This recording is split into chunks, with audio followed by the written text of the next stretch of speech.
Assalamu alaikum mai sauraro. Barka da zuwa tashar Bigola TV. Tare da wannan sharhin mawakan guda biyu zafafa Hamisu Breaker da Ado Gwanja. Wane ne yafi kuɗi da tarin dukiya tsakanin mawakin Hamisu Breaker da kuma mawaki Ado Gwanja? To wannan shine cikakken bidiyo da muka kawo muku na shekarar 2022 going to 2023.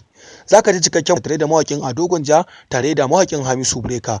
To ga dai bidiyon ne yana zuwa maka a cikin wannan channel din tamu mai albarka. Assalamu alaikum mai sauraro. Barka da zuwa wannan tasha tamu mai suna Bigola TV. To da Allah an dai wannan zuwan ka ne na farko ka daure ka dangwala mana subscribing kana ka danna mana alamar kararawa. Domin hakan shine zai baka damar samun cikakkun bidiyoyin mu da kuma zafafa akan lokaci da zaran mun dora. Mun gode da kallon wannan tasha tamu mai suna Bigola TV da kuke yi a koda yaushe.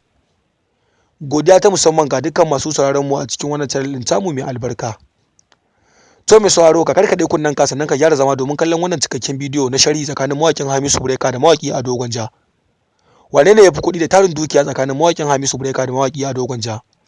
Da farko dai bari mu fara ta kan mawaki Hamisu Breaker. Mawaki Hamisu Breaker ko ya riga ya san mawakin nanaye ne wanda ya suna a 2020 going to 2021 22 going to 2023. Mawakin yayi wata zazzafar waka ce wacce aka fi sani da Jaruma, wacce wani waka ita ce nan ta fasa Hamisu Breaker wanda bai san sa ba ma ya san sa a duniya. Tun daga nan mawakin ne ya samu karbuwa a gurin mutane da dama, ba ma iya Najeriya ba har da makotan kasashe irin Niger da sauransu. Mawakin Hamisu Breaker ya samu suna sosai da sosai a wannan shekara ta 2022, inda mawakin har ya ta kai ta kawo ya dauki kafarsa har gidan shugaban kasa Muhammadu Buhari. Ya ji ya rera wannan zazzafa waka tashi mai suna Jaruma. To tun daga nan mawakin ya samu karbuwa, ya samu kuɗaɗe sosai da sosai a wannan shekara. Allah kuma ya karbi lamarin sa, ya karba a wannan shekara. Bayan nan kuma bari mu dauka muku mawaki Ado Gwanja.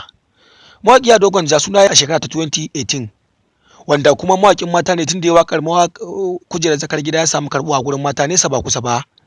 Wannan kuma mawaki Ado Gwanja ya samu karbuwa nesa ba kusa ba a wannan shekara ne, sannan kuma ya zo ya difam a 2020, inda lokacin da mawakin Hamisu Breaker ya danno kai. Bayan haka ne kuma wannan shekara ta 2022 wacce muka shigo yanzu kenan, mawakin Ado Gwanja ya zo ya waka shi ta warye can, sannan kuma alkadarin sa ya ƙara dawowa, inda ta kai ta kawo mutane an yi ta akan mawakin Ado Gwanja. Mawakin Ado Gwanja ya ƙara samun karɓuwa ne sosai da sosai, kuma ya samu kuɗi a wannan shekara ta 2022. Shine hakan ya sa muka kawo muku wannan shari na fitattun mawakan nan guda biyu. To yanzu ba tare da daɗewa ba mu faɗa muku wane ne yafi kuɗi tsakanin mawakin Hamisu Breaker da kuma mawakin Ado Gwanja. A gaskiya kowane mawaki a cikin mawakan nan guda biyu Allah ya mai tarin dukiya sosai da sosai, amma kuma bari mu ɗauko muku mawaki Hamisu Breaker ya fi mawaki Ado Gwanja kuɗi. Dalili na wasu abubuwa da dama, kuma ya fi su ɗaukaka nesa ba kusa ba. Mawakin Ado Gwanja shi ma yana da kuɗi, amma kuma Hamisu Breaker ya fi sa kuɗi. Ku tara a bidiyo na gaba wanda za mu kawo muku shi da yardar Ubangiji.